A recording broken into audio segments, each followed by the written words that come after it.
Hello students, friends, audience and guys, how are you today? I hope that everyone is extremely and absolutely fine. मैं प्रवेश कुमार आप सभी का आप सबके अपने चैनल इंग्लिश विद प्रवेश में मोस्ट वेलकम करता हूं और आशा करता हूं मेरे एफर्ट्स मेरे कंटेंट्स आपकी लाइफ की नॉलेज इंप्रूवमेंट में काफ़ी यूजफुल और बेनिफिशियल होंगे।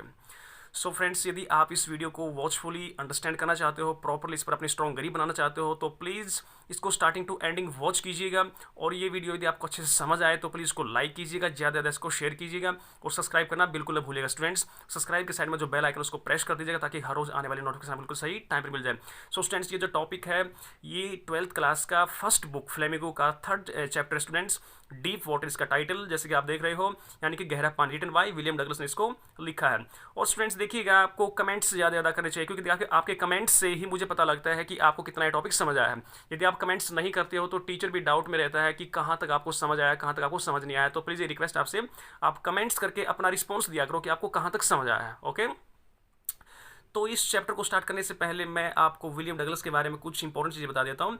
ये कोई नॉर्मल राइटर नहीं है स्टूडेंट्स, कोई नॉर्मल पर्सनैलिटी नहीं है, ये बहुत ही great personality, high profile personality थे। अमेरिका के ये राइटर थे स्टूडेंट्स। इनका जो बर्थ हुआ था वो स्टूडेंट्स 1898 में हुआ था और इनकी जो डेथ हुई थी वो 1980 में हुई थी स्टूडेंट्स। और एक विशेष बात इनके बारे में ये है कि ये जो चैप्टर, ये जो स्टोरी बनाई गई है, ये एक ऑटोबायोग्राफी है, यानी कि आत्मकथा है। ये जो पीस ऑफ राइटिंग है ये एक आत्मकथा है स्टूडेंट्स।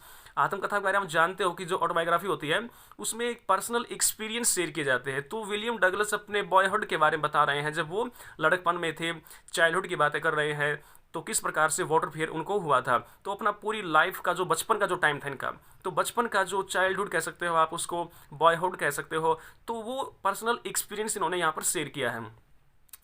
और एक सबसे इंपॉर्टेंट बात ये स्टूडेंट्स, मैंने इसको इतना ग्रेट पर्सन क्यों कहा, नॉर्मल राइटर नहीं है ये, एक you can say that great, एक हाई प्रोफाइल पर्सनैलिटी थे ये पर्सन, और ये राइटर तो थे ही क्योंकि स्टूडेंट्स ये जो यूएसए के जो प्रेसिडेंट थे, यानी 32वें जो प्रेसिडेंट थे यूएसए के, फ्रैंकलिन डी रूजवेल्ट, उनके ये एडवाइजर थे, सलाहकार थे। और एक सबसे इंपॉर्टेंट चीज़ ये भी थी स्टूडेंट्स कि ये यूएसए में सबसे लंबे समय तक सर्वाइव करने वाले सुप्रीम जस्टिस भी थे। तो ये चीज़ें इनको विशेष राइटर बना देती हैं। और ये जो स्टोरी है काफ़ी इंटरेस्टिंग है, काफ़ी बहुत ही रोचक रहेगी आपके लिए। और जैसे कि आपके सिलेबस में है तो आपको फाइनल पेपर में जो क्वेश्चन मिलेंगे तो उसके बिहार पर भी काफ़ी इंपॉर्टेंट है। वैसे भी ये जो स्टोरी है काफ़ी इंपॉर्टेंट है क्योंकि ये ऑटोबायोग्राफी है इस राइटर की, उसके लाइफ का, जो बचपन की जो लाइफ थी उसकी, जो बॉयहुड का टाइम था उसका पर्सनल एक्सपीरियंस है स्टूडेंट्स। ओके, तो इस पर हम अब डिस्कस करने वाले हैं, बहुत इंपॉर्टेंट वीडियो रहेगी, तो प्लीज़ इसको स्टार्टिंग टू एंडिंग वॉच कीजिएगा, इसको मिस बिल्कुल नहीं करना है यदि आप इसको प्रॉपर्ली समझना चाहते हो। और फिर से कह रहा हूँ कि कमेंट्स जरूर कीजिएगा स्टूडेंट्स, आपके कमेंट्स मुझे पता लगेगा आपको कितना समझ आया कितना नहीं समझ आया है। ओके, तो स्टार्टिंग करते हैं।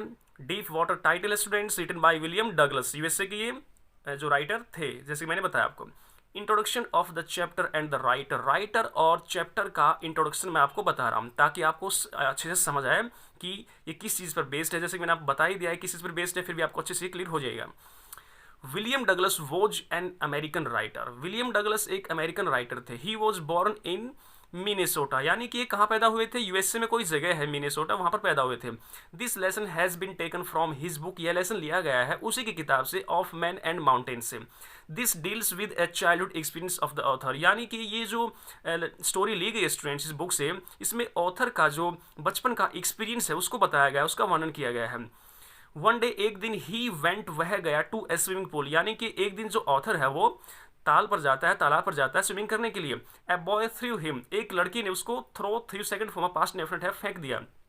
इनटू द पुल, यानी कि जब ऑथर तालाब पर जाता है स्विमिंग करने के लिए तो एक लड़का आता है, वो उसको उठाकर तालाब में फेंक देता है। ही वॉज नियरली ड्राउन्ड, वह डूबने ही वाला था। इन द स्विमिंग पूल, तालाब में। That was a terrifying experience for him, और ये जो ये एक्सपीरियंस था उसका डूबने का, इस पूरी स्टोरी में ऑथर ने अपना जो है एक्सपीरियंस ही शेयर किया है कि जब वो यानी कि डूबने ही वाला था, डूबने के काफ़ी नज़दीक था, यानी कि ही वॉज नियरली ड्राउन्ड, तो उसको कैसा महसूस हो रहा था, कैसा उसको रियलाइज़ हो रहा था, वो सारी चीज़ें उसने एक्सपीरियंस में डाला है। तो ये जो एक्सपीरियंस है डूबने का, ये राइटर के लिए, ऑथर के लिए काफ़ी टेरिफाइंग रहा है, काफ़ी भयभीत करने वाला उसके लिए रहा है। दिस चाइल्डहुड एक्सपीरियंस और इंसिडेंट, आप इसको चाइल्डहुड एक्सपीरियंस बोल सकते हो या इंसिडेंट, घटना बोल सकते हो। Created fear of water in his mind, इस घटना ने ऑथर के माइंड में एक डर जो है पैदा कर दिया था। It took several years of his life to overcome this fear, author को या फिर आप कह सकते हो राइटर को इस भय पर काबू पाने के लिए उसकी लाइफ के काफ़ी साल लग गए थे, यानी कि काफ़ी साल तक उसने कोशिश की थी इस भय पर काबू पाने के लिए, लेकिन वो समर्थ नहीं हो रहा था। तो एक लंबा टाइम उसको लगा इस जो फियर ये था, वाटर का जो फियर था स्टूडेंट्स पर ओवरकम करने के लिए। But he was able to conquer, यानी कि वो समर्थ हो गया था। कॉन्कर मतलब क्या होता है, विजय प्राप्त करने में। हीज फियर, अपने डर पर, विद करेज, किस प्रकार विजय प्राप्त हुई उसको, साहस के साथ। एंड डिटर्मिनेशन, यानी कि उसने अपने अंदर ही अंदर ये डिसाइड किया कि मैं दृढ़ संकल्प करता हूँ, मैं साहस से काम लेता हूँ, यानी कि एक स्ट्रांगनेस उसके अंदर आई माइंड में। उसने इस चीज़ को यानी कि एक डिटरमाइन किया इस चीज़ को कि मैं इस फियर पर काबू जरूर पाऊंगा। तो स्टूडेंट्स देखिएगा यहाँ पर ही वॉज एबल, यानी कि वॉज एबल का प्रयोग वहाँ होता है जहाँ हम पास्ट की एबिलिटी शो करते हैं, लेकिन पास्ट का एबिलिटी तो स्टूडेंट्स कुड भी बताता है। तो यहाँ वॉज एबल टू क्यों यूज़ किया गया है, ये एक इंपॉर्टेंट यहाँ कॉन्सेप्ट है। ग्रामर जो आपका ग्रामर का पोर्शन, उसका एक इंपॉर्टेंट कॉन्सेप्ट यहाँ शेयर होता है कि देखिएगा कुड का प्रयोग सिर्फ वहीं करते हैं जहाँ पास्ट का एबिलिटी होता है, लेकिन वॉज एबल टू का प्रयोग वहाँ होता है जहाँ पास्ट का एबिलिटी प्लस में कोई पर्टिकुलर परफॉर्मेंस होती है। तो देखिएगा उसने उस पर भय पर काबू पाया, यानी कि पास्ट में उसमें वो एबिलिटी थी कि वो वाटर के फिर पर काबू पा सकता था, लेकिन किस प्रकार से काबू पाया, करेज के साथ एंड डिटर्मिनेशन के साथ। तो ये एक प्रकार से पास्ट का एबिलिटी प्लस में एक पर्टिकुलर परफॉर्मेंस हो गया, इसलिए यहाँ वॉज एबल टू का यूज किया गया है। तो आशा करता हूँ आपको समझ आया होगा स्टूडेंट्स। फिर भी कोई डाउट है तो आपके पास फैसिलिटी कमेंट बॉक्स का उसमें शेयर कर सकते हैं। ओके, अभी देखते हैं detailed summary of the story. Detailed summary of the story, story का डिटेल्ड समरी मैं आपको बता रहा हूं। इसके बाद आपको कोई ऐसा क्वेश्चन बचेगा नहीं स्टूडेंट जिसका आप आंसर नहीं दे सकते। जब आप फाइनल पेपर में अपीयर होगे तो मैं इस चीज़ को श्योरिटी के साथ कह सकता हूं, इस चीज़ को मैं गारंटी के साथ कह सकता हूं, यदि आप इसको प्रॉपर्ली अंडरस्टैंड करते हो, यदि आप अपने दिल और इमोशन खोल कर इसको समझते हो, तो स्टूडेंट्स मैं ये बात लिटरली आपको बता रहा हूँ कि आपको डेफिनेटली समझ आएगा, कोई डाउट इसमें बचने वाला नहीं है। तो ध्यान से इसको समझिएगा।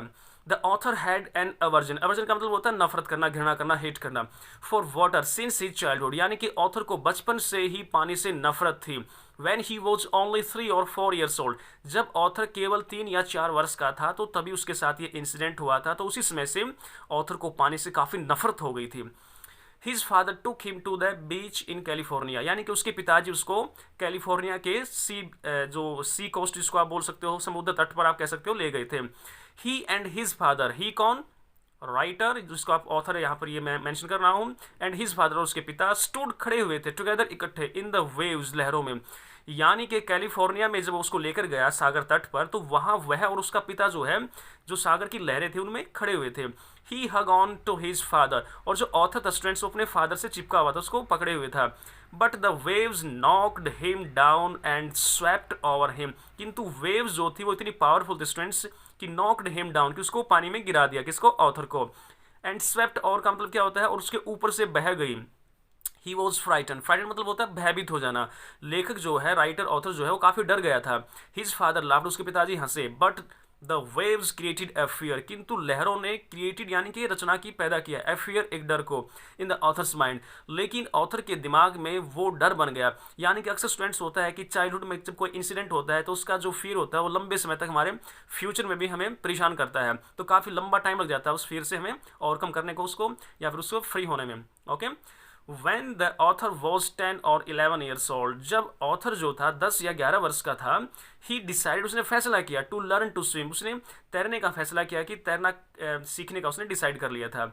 There was a pool, वहाँ एक पुल था, at the YMCA in याकीमा, यानी कि याकीमा के YMCA में एक स्विमिंग पूल था स्टूडेंट्स, वहाँ पर उसने डिसाइड किया कि मुझे तैरना। ये याकीमा कोई जगह है, याकीमा कि YMCA में एक तालाब था, तो वहाँ उसने तैरने का फैसला किया। वहाँ उसको अच्छी फैसिलिटी, गुड अपॉर्चुनिटी दिखाई दी, तो वहाँ उसने ये डिसाइड किया कि मैं अब इस फियर से फ्री हो जाता हूँ, इस पर ओवरकम पा लेता हूँ, यहाँ मैं कोशिश करता हूँ तैरने की कि मैं तैर सकूँ। ओके स्टूडेंट्स, अभी देखते हैं डिटेल्ड समरी का next point. It offered him a good opportunity to learn swimming, यानी कि वहाँ की जो परिस्थितियाँ थी, वो जो तालाब था, उससे उसको एक बहुत ही अच्छी गुड अपॉर्चुनिटी मिली वहाँ पर तैरना सीखने की। द पुल वॉज ओनली 2 और 3 feet deep at the shallow and, यानी कि पुल की जो गहराई थी वो 2 या 3 फीट ही थी। कहाँ से गहराई थी वो, एट द शैलो एंड, यानी कि जो छिछला पानी था, यानी कि जो उथला पानी था, किनारों से एक तरफ का जो किनारा था स्टूडेंट उसका, वहाँ शैलो वाटर था। और कितनी गहराई थी पानी की, वहाँ 2 या 3 फीट की ही गहराई थी। While it was 9 feet deep at the other and, जबकि दूसरे सिरे से, एक सिरे से गहराई सिर्फ 2 या 3 फीट की थी जहां शैलो वाटर था, लेकिन दूसरे सिरे से उस पानी की गहराई, उस तालाब में पानी की गहराई 9 फीट के आसपास थी students. Okay, the drop was gradual, यानी कि ड्रॉप वॉज ग्रेजुअल का मतलब क्या स्टूडेंट्स, यहाँ पर कि पानी की जो गहराई थी वो धीरे धीरे बढ़ रही थी, यानी कि एकदम से पानी गहरा नहीं होता, पहले शैलो वाटर होता है, उसके बाद जो डीप जो वाटर है वो ग्रेजुअली ग्रेजुअली बढ़ता चला जाता है। ही वन डे, एक दिन he took a pair of water wings, एक दिन जो ऑथर है, राइटर है, उसने पेयर ऑफ वाटर विंग्स क्या होता है स्टूडेंट्स, जल पर, यानी कि जिसको हम तैरते समय, स्विमिंग करते समय यूज करते हैं, जिनको जल पर बोलते हैं। तो उसने एक जोड़ा, a pair of water wings, एक जोड़ा जल परों का लिया, and went to the pool, और पुल पर चला गया। He was alone at the pool, वह पुल पर अकेला था उस दिन। He felt afraid to go into the water alone, और जो लेखक है वो डर रहा था, उसको काफी डर महसूस हो रहा था, पानी में अकेला जाने से वो काफी डर रहा था। He sat on the side of the pool, और वो पुल की साइड पर, यानी कि उसके किनारे, उसके एक तरफ बैठा हुआ था। जस्ट देन, तभी तब, a big 18 year old boy, एक 18 वर्ष का लड़का, काफी स्ट्रॉन्ग, फिजिकली काफी स्ट्रॉन्ग लड़का था, केम देर, वहां आया। ही पिक्ड अप द ऑथर, उसने ऑथर को पिक्ड अप किया, उठा लिया, एंड थ्रू हिम, उसको फेंक दिया, इनटू द पुल, पुल में। यानी कि ऑथर जो है पानी में अकेला जाने से डर रहा था, वहां पर कोई और स्विमर नहीं थे, इसलिए वो वेट कर रहा था कि बाकी स्विमर आ जाएंगे तब मैं पानी में जाऊंगा और मैं तैरूंगा, क्योंकि उसने जो अ पेयर ऑफ वाटर विंग्स, एक जोड़ा जलपरों का उसने ले लिया था तैरने के लिए। लेकिन तभी वो लड़का आता है एक, जो काफ़ी हेल्दी था, स्ट्रॉन्ग भी था, राइटर से, ऑथर से। तो उसने उसको क्या किया कि वहां से उसको उठाया जहां पर बैठा हुआ था और पानी के अंदर उसको फेंक दिया। द ऑथर वॉज टेरिफाइड, लेकिन काफ़ी भयभीत हो गया था, काफ़ी डर गया था, but he did not lose his presence of mind, किंतु उसने अपने दिमाग की उपस्थिति, दिमाग पर जो उसका कंट्रोल था उसको नहीं खोया उसने। देखिए, इसको लूज बोलते हैं, ये लॉस नहीं होता स्टूडेंट्स, लूज का मतलब होता है खोना, लॉस LOSS होता है, जिसका मतलब होता है हानि। ही थॉट, उसने सोचा, दैट कि when his feet touch the bottom of the pool, और लेखक ने, ऑथर ने सोचा, जब उसको पानी में फेंका गया, कि जब वो टच करेगा bottom of the pool, pool की जो तली को टच करेगा, he would make a jump, वो जंप करेगा अपवर्ड्स, ऊपर की तरफ, and would come to the surface, और पानी की सतह पर आ जाएगा। यानी कि डूबते समय का जो एक्सपीरियंस है, उसको कभी ने इतना बारीकी से, इतना स्लोली उसको एक्सप्लेन किया है कि एक्चुअल में प्रैक्टिकल अगर बात की जाए तो ऐसा रियलाइज होता नहीं है कि इतनी धीरे धीरे हम पॉइंट टू पॉइंट उस चीज़ को, फीलिंग, जो इमोशन होते हैं, जैसा हम रियलाइज़ करते हैं डूबते समय, वो चीज़ों को काफ़ी बारीकी से बताया है कि वो क्या सोचता है जब वो डूब रहा है, कि मैं नीचे जाऊंगा, पानी की तली जो है, बॉटम, उसको टच करूंगा, और मैं ऊपर की तरफ, अपवर्ड्स की तरफ जंप करूंगा, और मैं सरफेस पर आ जाऊंगा। फाइनली ही वुड लाई, और अंततः वो लाई, लेट जाएगा। देखिएगा, लाई, लाइड, लाइड, ये झूठ बोलना भी होता है, और लाई, ले, लेन, इसका मतलब लेटना होता है, और ले, लेट, लेट, लेटाना होता है। तो स्टूडेंट्स, ये एक प्रकार से आपकी इंट्रांजिटिव वर्ब है, जिसको हैपनिंग सिचुएशन इसमें है, इसमें किसी और ने नहीं लेटाया उसको, वो खुद लेटना चाहता है। फाइनली ही वुड लाई, अंततः वह लेट जाएगा, फ्लैट, सीधा, ऑन इट, ऑन इट कहाँ पर स्टूडेंट्स, इट किसके लिए यूज किया गया है, जो वाटर सरफेस है उसके लिए, एंड पैडल, पैडल का मतलब होता है हाथ पैर पटकना, to the end of the pool, और वो पुल के किनारे तक आ जाएगा। बट किंतु वैन, जब, ही वेंट, वह गया, डाउन, नीचे, डाउन नीचे कहाँ स्टूडेंट्स, पानी में जो नीचे जाता है, द 9 फीट सीम्ड, यानी कि 9 फीट की जो गहराई थी पुल की, लाइक 90 टू हिम, उसको 90 फीट के बराबर लगती है, 90 फीट के बराबर उसको लगती है। देखिएगा, 90 की जो स्पेलिंग लिखते हैं, most of the time students और टीचर्स भी काफ़ी कंफ्यूज होते हैं कि 90 की स्पेलिंग NINTY लिख देते हैं, लेकिन वो गलत होती है, इस पर आप फोकस कीजिएगा। 90 की स्पेलिंग NINETY होता है। तो वो 9 फीट की जो गहराई थी स्विमिंग पूल के स्टूडेंट्स, वो उसको 90 दिखाई दी। But when his feet touch the bottom, जब ऑथर के पैरों ने टच किया बॉटम को, ही गैदर्ड करेज, उसने सांस को इकट्ठा किया, यानी कि काफ़ी कॉन्फिडेंस उसने बटोरा, and made a spring upwards, और ऊपर की तरफ स्प्रिंग क्या, उछला वो। ही केम अप रैदर स्लोली, देखिए रैदर का मतलब होता है बल्कि, ही केम अप रैदर स्लोली, यानी कि जैसा उसने सोचा था कि मैं झट से ही, फटाफट से ही मैं वाटर सरफेस पर आ जाऊंगा, वहां से पैडल करके मैं किनारे तक चला जाऊंगा, ऐसा कुछ भी नहीं हुआ। वो बहुत स्लोली, धीरे धीरे पानी में ऊपर आया। Whenever he open his eyes, जब उसने अपनी आंखें खोली, ही उसने देखा, नथिंग, कुछ भी नहीं था, बट किंतु वाटर, हर जगह पानी ही पानी था। ही वॉज सफोकेटिंग, सफोकेटिंग का मतलब होता है स्टूडेंट्स, यानी कि सांस रुकना, दम घुटना, आप उसको बोल सकते हो। तो उसका जो है सांस रुक रहा था, यानी कि उसको घुटन महसूस हो रही थी। He became panicky, students panicky जो होता है, इसका मतलब देखो, अगर पैनिक की हम बात करते हैं तो पैनिक होता है एक प्रकार से आतंक होना, लेकिन पैनिकी जो होता है यहाँ पर हलचल आप बोल सकते हो, आतंक भी आप कह सकते हो। तो वो काफ़ी आतंकित हो गया था, काफ़ी वो डर गया था। ही ट्राई टू क्राई, उसने कोशिश किया चिल्लाने का, but no words come out, किंतु कोई शब्द बाहर नहीं निकला, वो आवाज़ उसकी नहीं निकल पाई।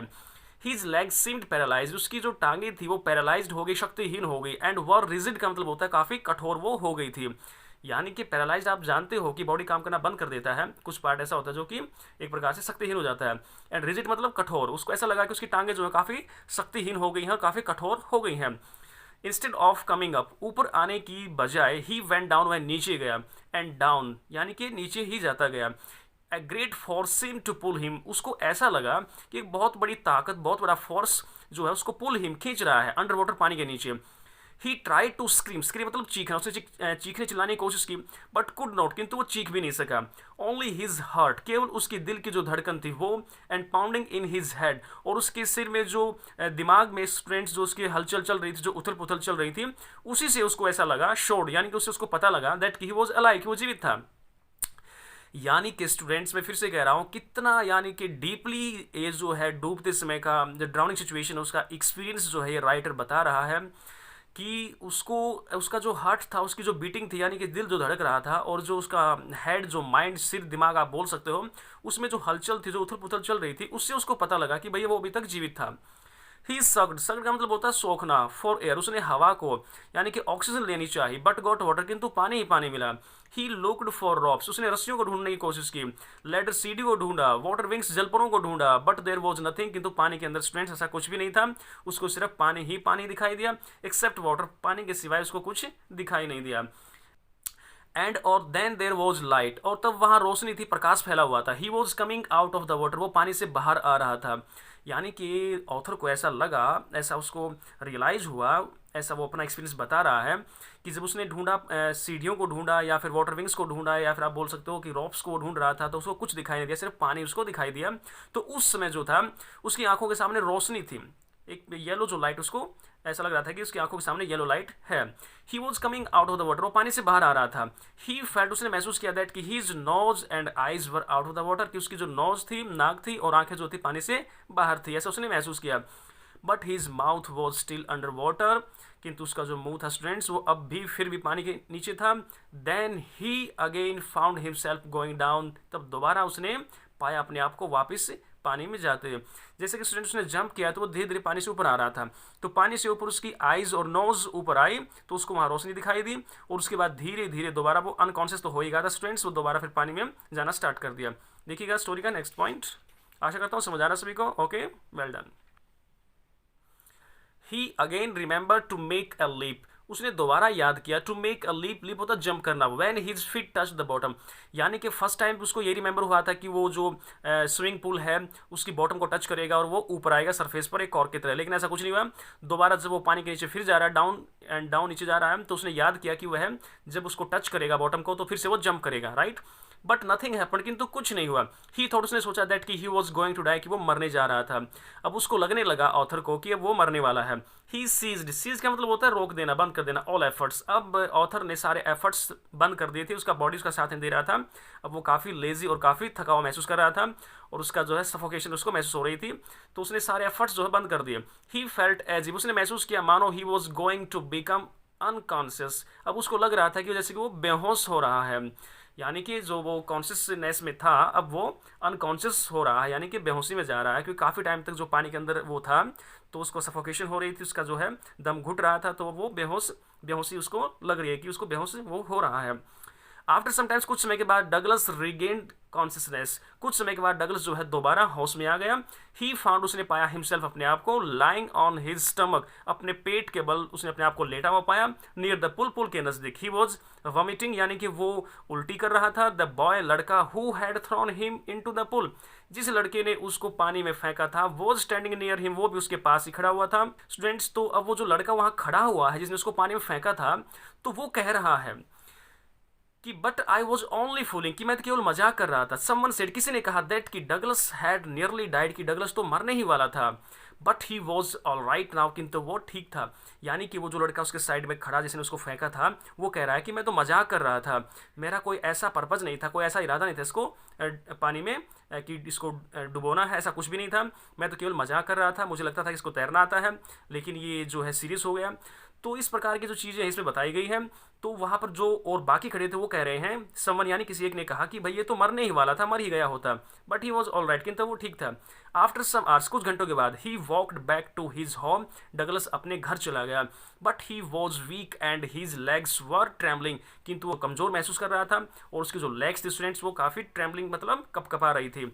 आफ्टर दैट इंसिडेंट, यानी कि उस घटना के बाद, ए हंटिंग फियर, हंटिंग का मतलब होता है कि बार बार आने वाला डर, और रिमेंड बना रहा इन हिज हार्ट, यानी कि उस घटना के बाद उसके दिल में जब भी वो पानी को देखता तो वही डर वापस आ जाता था।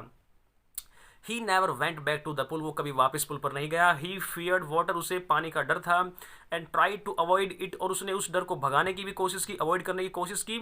द फियर ऑफ वाटर, पानी का भय, रिमेन्ड विद हिम, उसी के साथ बना रहा। एज ईयर्स रोल्ड बाई, जैसे ही वर्ष गुजरते गए पानी का डर उसके साथ यूं का यूं बना रहा। ही ट्राइड, उसने कोशिश किया, हिज बेस्ट, अपना अच्छे से अच्छा करने का, टू ओवरकम दिस फियर, इस भय पर, इस पानी के फियर पर काबू पाने की उसने बहुत ही ज़्यादा भरसक प्रयास किया, बहुत ही ज़्यादा कोशिश की, काफ़ी एफर्ट्स लगाए। उसने ट्राई किया अगेन एंड अगेन कि वो इस वाटर फियर पर कंट्रोल कर ले, काबू पा जाए, लेकिन ऐसा बिल्कुल नहीं हुआ। But it remained with him, किंतु वो डर जो था रिमेन्ड विद हिम, उसके साथ बना रहा। फाइनली अंततः 1 अक्टूबर, 1 अक्टूबर को ही गॉट एन इंस्ट्रक्टर, उसने एक प्रशिक्षक को कह सकते हो, अनुदेशक कह सकते हो, जो कि एक कोच उसने हायर किया, यानी कि उसको तैरना जो सिखाएगा, जो प्रशिक्षक है उसने हायर किया, वो उसको मिल गया। With him he practised for 5 days a week, उसके साथ उसने अभ्यास किया 5 days a week, एक वीक में उसने 5 दिन प्रैक्टिस की। The instructor taught him step by step, instructor ने, प्रशिक्षक ने उसको स्टेप बाय स्टेप, कदम दर कदम उसको सिखाया हाउ टू स्विम, की कैसे तैरा जाता है। यानी कि वो 1 सप्ताह में 5 days तैरने का प्रैक्टिस करता था, और इंस्ट्रक्टर ने उसको बिल्कुल धीरे धीरे स्टेप टू स्टेप उसको वो चीज़ सिखाई, स्टेप बाय स्टेप उसको बताया कि कैसे तैरा जाता है। ही टॉट हिम, उसने उसको सिखाया how to put his face, की चेहरे को कैसे रखते हैं अंडर वाटर, पानी के नीचे। एंड एक्सहेल का मतलब होता है सांस छोड़ना, और कैसे सांस छोड़ देते हैं। एंड देन तब how to raise his nose, और अपनी नाक को कैसे बाहर निकालते हैं। एंड इनहेल, और सांस कैसे लेते हैं, यानी कि चेहरे को कैसे अंडर वाटर रखा जाता है वो उसने सिखाया, और सांस कैसे छोड़ी जाती है। और उसने ये भी बताया उसको कि पानी से बाहर जब फेस लेकर आते हैं तो सांस लेते हैं किस प्रकार से, और कितना उसको सांस को रोकना होता है। सारी चीज़ों को उसने बड़ी बारीकी से उसको सिखाया, राइट, कि सांस को छोड़ना, सांस को लेना। ओके, तो ये सारी चीज़ उसने बारीकी से सिखाई उसको। He repeated the exercises hundreds of time, तो ऑथर ने इस अभ्यास को सैकड़ों बार दोहराया। Still he wondered whether he would be terrified, फिर भी वह हैरान हो जाता था, काफ़ी परेशान हो जाता था, काफ़ी चकित होता था इस बात से कि whether he would be terrified, कि क्या वो अब भी आतंकित हो जाएगा।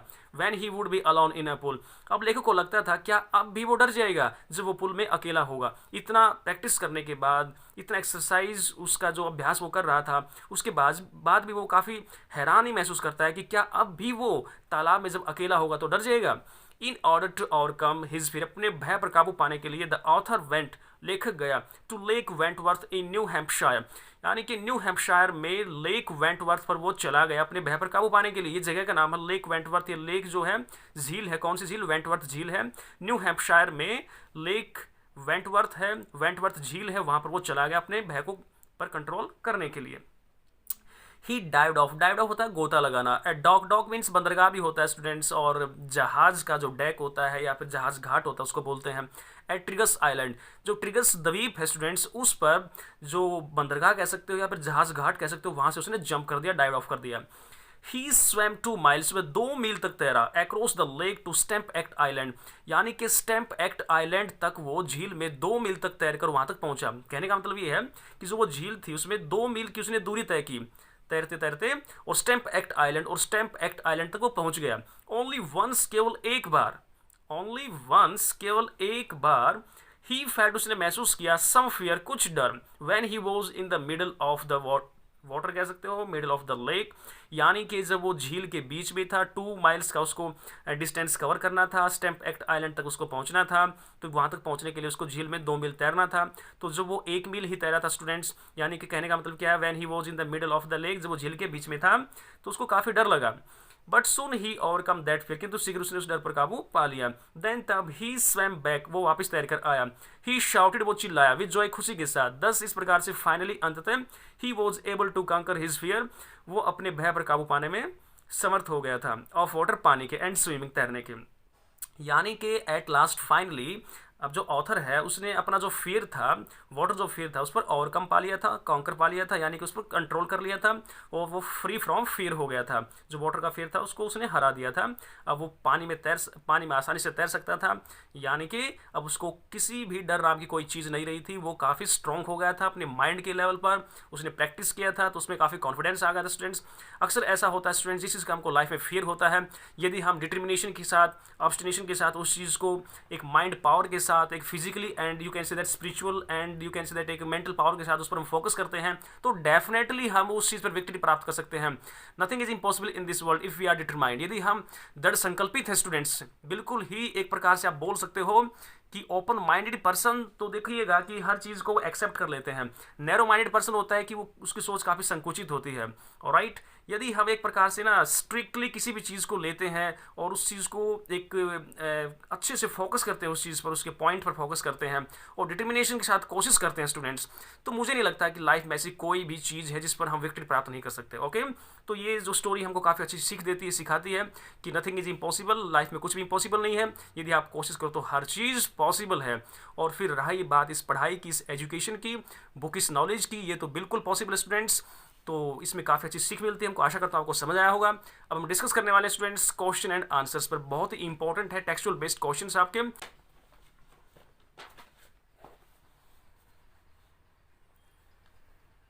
Important questions with answers. What is the misadventure that William Douglas speaks about? ऐसी कौन सी घटना थी, ऐसा कौन सी जो बुरी घटना उसके साथ हुई थी जिसका विलियम डगलस इसमें वर्णन करता है, उसके बारे में बात करता है। When he was a boy, जब वो एक लड़का था, William Douglas went to the YMCA swimming pool. तो वह कहाँ गया था? YMCA स्विमिंग पूल पर वो गया था। He was alone there, वहाँ वो अकेला था। Just then a big boy, तभी एक लड़का, बिग बॉय का मतलब क्या है कि हेल्दी लड़का, केम देर वहाँ आया। ही वॉज फिजिकली स्ट्रॉन्गर, वो फिजिकली काफ़ी ताकतवर था देन द ऑथर। ऑथर की अपेक्षा, ऑथर से कंपैरिजन किया जाए तो वो फिजिकली भी काफ़ी स्ट्रॉन्ग था और एज में भी उससे बड़ा था। He picked up the author and threw him into the deep end of the pool. उसने ऑथर को उठाया और यूं का यूं उसी पोजीशन में पुल की जो गहराई थी, जो स्विमिंग पूल की गहराई थी पानी की, उसके अंदर फेंक दिया। William Douglas went at once to the bottom of the pool. William Douglas जो था सीधा एकदम से पानी के जो उसको डाला गया तो bottom of the pool, pool की तली में वो गया। ही फियर्ड, उसको काफ़ी डर लगा that he would be drawn, कि वो डूब जाएगा। हाउएवर, जबकि सम पीपल सेव्ड हिम, कुछ लोगों ने उसको बचा लिया। This is the miss adventure he speaks about. यही एक मिस एडवेंचर था, बुरी घटना थी जिसके बारे में ऑथर जो है बात करता है। ओके, देखिए second question. What were the series of emotions and fears, यानी कि वो क्या सीरीज है, कौन सी सीरीज है वो भावनाओं की और डर की, दैट डगलस एक्सपीरियंस, जिसका डगलस ने एक्सपीरियंस किया है। When he was thrown into the pool, जब उसको पूल में फेंका गया था। व्हाट प्लान्स, क्या योजना उसने बनाई, to come to the surface, यानी कि पानी की सतह पर आने के लिए उसने क्या प्लानिंग बनाई। और उसने जो वो सीरीज बताइएगा इमोशंस की और फियर्स की, जिसका एक्सपीरियंस डगलस को हुआ था, और उसने ऊपर आने के लिए किस प्रकार की स्ट्रेटजी अपनाई, किस प्रकार की उसने प्लानिंग बनाई थी। आंसर देखिएगा, ए बिग बॉय, एक बड़ा लड़का, through Douglas into the pool, उसने उसको डगलस को पानी में फेंक दिया। ही लैंडेड, वह गिरा, इन ए सिटिंग पोजीशन, यानी कि जिस पोजीशन में ऑथर बैठा हुआ था उसी पोजीशन में वो पानी में गिरा। एट द बॉटम, पानी की तली में गया। ही वॉज फ्राइटेंड, वो काफ़ी डर गया था। But he did not lose hurt, किंतु उसने अपना आपा नहीं खोया, उसने अपने माइंड और हार्ट पर कंट्रोल बनाए रखा। ही प्लान, उसने योजना बनाई दैट कि एज सुन एज, जैसे ही his feet touch the bottom, उसके जो पैर थे वो पुल की तली को छुएंगे, he would make a big jump, वो एक बहुत बड़ा जंप करेगा, यानी कि पूरी ताकत से जंप करेगा अपवर्ड्स, ऊपर की तरफ। इट वुड ब्रिंग हिम, और इस जंप की वजह से वो ऊपर आ जाएगा, टू द सरफेस, पानी की सतह पर। ही वुड फ्लोट, वह तैरेगा, ऑन द सरफेस, पानी की सतह पर। एंड देन तब वुड पैडल, और हाथ पैर पटकेगा, to the edge of the pool, pool के किनारे पर वो आ जाएगा। वैसे फ्लोट का यूज स्टूडेंट्स वहाँ किया जाता है जहाँ कोई इनबॉर्न तैरना जानता है या फिर कोई नॉन लिविंग थिंग होती है, फिर भी यहाँ यूज किया गया है, नो प्रॉब्लम। थर्ड क्वेश्चन देखिएगा students, how did this experience affect him, यानी कि इस एक्सपीरियंस ने कैसा प्रभाव डाला लेखक पर। तो देखिएगा यहाँ पर जो अफेक्ट है ये वर्ब का काम करता है स्टूडेंट्स, इफेक्ट होता है नाउन, अफेक्ट वर्ब होती है। तो कैसा उस प्रभाव रहा ऑथर पर इस एक्सपीरियंस का। Douglas was nearly drawn into the river कह सकते हो, या इन द स्विमिंग पूल कह सकते हो। डगलस जो था वो पुल में डूबने ही वाला था। This experience greatly affected him, इस अनुभव ने उसको बहुत ही ग्रेटली अफेक्टेड, बहुत ही बुरी तरह से प्रभावित किया था। स्टूडेंट्स यहाँ पर रिवर नहीं लिखना है, राइट, आपको सिर्फ स्विमिंग पूल लिखना है, क्योंकि इसमें पूल को ही मेंशन किया गया या फिर लेक को मेंशन किया गया, रिवर को मेंशन नहीं किया गया, राइट, ये वैसे ही बाय मिस्टेक हो गया। This experience greatly affected him, और इस एक्सपीरियंस ने उसको बहुत बुरी तरह से प्रभावित किया। He was afraid of water, उसको पानी से काफ़ी डर लगता था। He never went back to the pool, वापस पुल पर भी कभी नहीं गया। ही ट्राई टू अवॉइड, उसने कोशिश भी किया अवॉइड करने का। इट मीन्स क्या, उस फियर को। वैन एवर, जब कभी भी, ही कुड उसको वो डर सताता था, उसको वो पानी का डर आता था, तो उस डर को भगाने की कोशिश करता था। Whenever he try to swim, जब भी उसने कभी कोशिश की तैरने की, the memory of that painful experience, उसी दर्दनाक अनुभव की जो मेमोरी थी, यादें जो थी, वो उसके माइंड में आ जाती थी। केम बैक टू हिम, उसके पास वो आ जाती थी। हीज फियर वुड रिटर्न, उसका जो डर था वापस लौट आता था। देन ही स्टार्टेड ट्रेमलिंग, और वो कपकपाना स्टार्ट कर देता था, पूरी तरह से वो पैरालाइज हो जाता था। देखिए स्टूडेंट्स, फोर्थ क्वेश्चन, ओके, बहुत इंपॉर्टेंट रहेगा। Why does Douglas determine to get over his fear of water, यानी कि डगलस इतना दृढ़ संकल्पित क्यों था इस पानी के जो उसका डर था, जो फियर ऑफ वाटर था, उस पर काबू पाने के लिए। देखिएगा, फियर किसी भी तरह का हो, उस पर ओवरकम पाना ही चाहिए, क्योंकि फियर यदि दिमाग में रहता है, माइंड में रहता है, तो लाइफ में हम सक्सीड नहीं कर सकते। हर समय वो फियर ही रहता है, तो फियर पर कंट्रोल करना सबसे जरूरी होता है लाइफ में आगे बढ़ने के लिए। इन हिज बॉयहुड, अपने लड़कपन में, Douglas was nearly drowned in a pool, जो डगलस था वो पानी में, पुल में डूबने ही वाला था। दैट इंसिडेंट, उस इंसिडेंट ने क्रिएटेड, रचना की, पैदा किया, इन हिम, उसके अंदर ए फियर ऑफ वाटर, पानी का डर पैदा कर दिया था। This fear stayed with him as the years rolled by, वो डर उसके साथ रहा, ठहरा रहा, जैसे वर्ष गुजरते गए, लेकिन डर उसके साथ बना रहा। That fear ruined his Joy of boating, इस डर ने उसकी जो खुशी थी, जो उसको आनंद मिलता था किस चीज़ से, बोटिंग, नौकाएं चलाने से, फिशिंग, मछलियां पकड़ने से, एंड स्विमिंग, तैरने से, वो सब चीज़ें जो थी रोइन हो गई थी, नष्ट हो गई थी। सो ही वॉज डिटरमिन्ड, सो उसने दृढ़ संकल्प किया, टू गेट रिड ऑफ, ये एक फ्रेज है स्टूडेंट्स, गेट रिड ऑफ, छुटकारा पाना, दिस फियर ऑफ वाटर। तो उसने डिसाइड किया कि मुझे इस पानी के डर से छुटकारा पाना ही होगा, नहीं तो मेरी लाइफ में जो जॉय है वो सब खत्म हो रहा है। देखिए स्टूडेंट्स, फिफ्थ क्वेश्चन बहुत इंपॉर्टेंट रहेगा आपके लिए। How did the instructor build a swimmer out of Douglas, किस प्रकार से इंस्ट्रक्टर ने, अनुदेशक ने उसको अच्छा स्विमर बनाया, किसको, डगलस को। देखते हैं कि डगलस को किस प्रकार से स्विमर बनाया गया है, क्या उसको किस प्रकार सिखाया गया। Douglas got an instructor to teach him, Douglas ने हायर किया था एक अनुदेशक को, एक प्रशिक्षक को, कि वो उसको सिखाए हाउ टू स्विम, कैसे तैरा जाता है। The instructor put A belt, instructor ने स्टूडेंट्स डगलस के इर्द गिर्द बेल्ट बांधी, around him a rope was attached, और उस बेल्ट से एक रस्सी को अटैच कर दिया।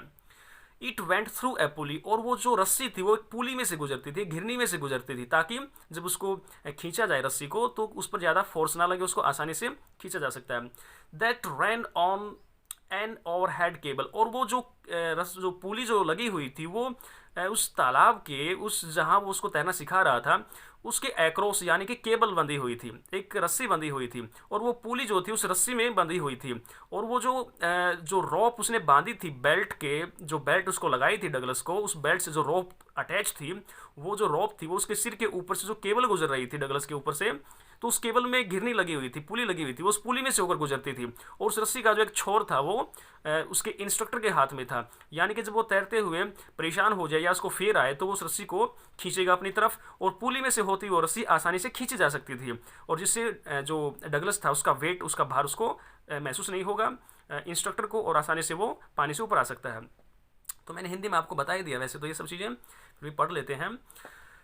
तो इसमें लिखा ना कि इट वेंट थ्रू ए पुली, वो एक पुली में से गुजरी थी। क्या, जो बेल्ट से रस्सी बंधी हुई थी वो पुली में से गुजर रही थी। पुली कहाँ थी, पुली उस तालाब के ऊपर, यानी कि जो उसके हेड के ऊपर जो डगलस था उससे अटैच थी केबल से। दैट रैन ऑन एन और हेड केबल, लिखा ना इसमें कि उसके सिर के ऊपर जो केबल गुजर रही थी उससे अटैच थी। Thus Douglas was able to go back and forth across the pool, इस प्रकार से जो डगलस था वो समर्थ होता था पुल में आगे और पीछे तैरने में। ही वॉज टॉट, उसने सिखाया, to put his face under water, कैसे फेस को पानी के अंदर रखा जाता है, एंड एक्सहेल, और कैसे सांस छोड़ी जाती है पानी के अंदर, and to raise his nose, और कैसे अपने फेस को बाहर निकाला जाता है, एंड इनहेल, और सांस कैसे ली जाती है, कितने टाइम तक रोकनी होती है, सांस को जो है अंदर रखना होता है, और कितनी यानी कि कैपेसिटी उसको बढ़ाई उसने, उसकी कैपेसिटी सांस लेने की। ओके, ग्रेजुअली, धीरे धीरे डगलस शेड वैसे छप्पर भी होता है स्टूडेंट्स, लेकिन यहाँ शेड का मतलब होता है निकालना, फेंकना। तो ग्रेजुअली, धीरे धीरे डगलस ने shed his fear of water, अपने पानी के डर को निकाल फेंका। इन दिस वे, इस तरीके से, the instructor built A swimmer out of Douglas, इस तरीके से इंस्ट्रक्टर ने, प्रशिक्षक ने स्विमर बना दिया था डगलस को। ओके, अब देखिए सिक्स्थ क्वेश्चन, ये क्वेश्चन स्टूडेंट्स बहुत इंपॉर्टेंट जो मैंने अभी पढ़ाया आपको, ये 95% इसके जो है चांसेस हैं आपके फाइनल एग्जाम में आने की। तो मैं आपको ये रिकमेंड करूंगा इस चीज़ के लिए कि आप इस क्वेश्चन को डेफिनेटली लर्न कीजिएगा, अंडरस्टैंड कीजिएगा। बहुत ही इंपॉर्टेंट क्वेश्चन है, यानी कि जिस्ट ऑफ दिस स्टोरी है, क्योंकि इसमें ही पता लगता है कि उसने कैसे ओवरकम किया अपने वाटर फियर पर, किस प्रकार सीखा। तो इसको आप बहुत ही अच्छे से हार्डली लर्न कीजिएगा स्टूडेंट्स, राइट। देखिए sixth question, how did Douglas make sure that he conquered his all terror? Douglas ने अपने आप को कैसे विश्वास दिलाया, कैसे वो आश्वस्त हुआ कि अब उसने अपने जो पुराना उसका जो आतंक था, पानी से का जो उसका डर था, उस पर उसने कॉन्कर्ड कर लिया, विजय प्राप्त कर लिया? आंसर देखिएगा, Douglas learn how to swim. Douglas ने सीखा कि कैसे तैरा जाता है। But whenever he was alone in the pool, किंतु जब भी कभी वो पुल में अकेला होता था, the memories of the all terror, वही पुराने आतंक की जो यादें थी वो रिवाइव्ड, यानी कि वापस आ जाती थी, पुनर्जीवित वो हो जाती थी। He was still not fully confident, उसको अभी तक पूरा विश्वास ही नहीं था अपने ऊपर कि वो तैर सकता है प्रॉपरली अकेला भी।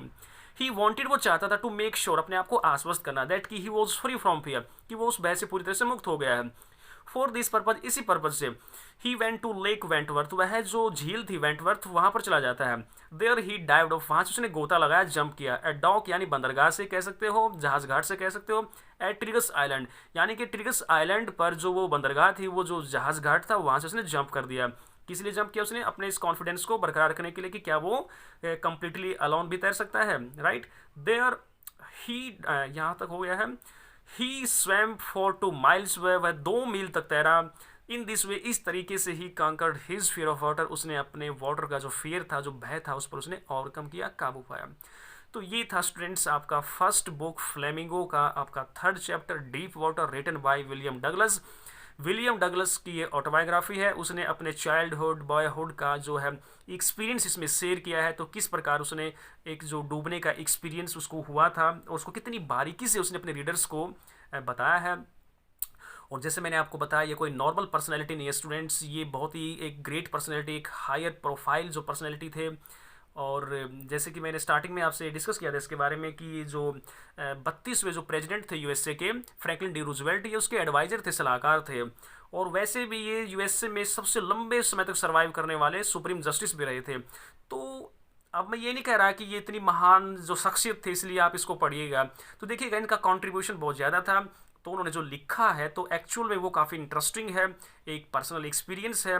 तो इसको आप जहन में रखिएगा, ध्यान से इसको समझिएगा। ये चीज़ मैंने इसलिए आपको बताई है ताकि आपको ये लेसन, ये स्टोरी बोरिंग ना लगे कि इसमें सिर्फ एक डूबने का एक्सपीरियंस शेयर किया गया, ऐसा कुछ भी नहीं है। उस व्यक्तित्व ने, उस पर्सनैलिटी ने ये सब लिखा है तो कुछ सोच कर लिखा है। आपके फाइनल पेपर में डेफिनेटली आएगा इस लेसन में से। तो आपको इसको वॉचफुली और कॉन्शियसली अंडरस्टैंड करना है स्टूडेंट्स। और अंडरस्टैंड करने के बाद मैं फिर से आपसे रिक्वेस्ट ही कर रहा हूँ आपसे मैं कि कमेंट्स जरूर किया करो स्टूडेंट्स। आपके कमेंट्स के बिना फिर मुझे पता नहीं चलता है कि आपको कितना समझ आया, कितना नहीं समझ आया है। यदि आप कमेंट्स नहीं करोगे तो फिर नेक्स्ट वीडियो में वो एनर्जी नहीं आती है, वो कॉन्फिडेंस नहीं आता है, क्योंकि मुझे लगता है कि इसको आप वॉच ही नहीं कर रहे हो। वॉच कर रहे हो तो आप उसमें येस या नो लिख दिया करो स्टूडेंट्स, क्योंकि इसमें कोई ज़्यादा लंबा टाइम नहीं लगता है। मैं ये नहीं बोलता आपको पूरा सेंटेंस राइट डाउन करना उसके अंदर, बिल्कुल नहीं। सिर्फ अपना रिस्पॉन्स दो कि येस सर हमें समझ आ गया। यदि समझ नहीं आया तो आप बोलो कि सर डाउट्स है, तो आप पूछ लिया करो, ओके। तो इसमें आप ही का फायदा है, ओके। तो I hope that you have got it properly students. So thanks for watching this video. Thank you very much. Take care. Keep studying. Keep enjoying. Bye guys. Best of luck.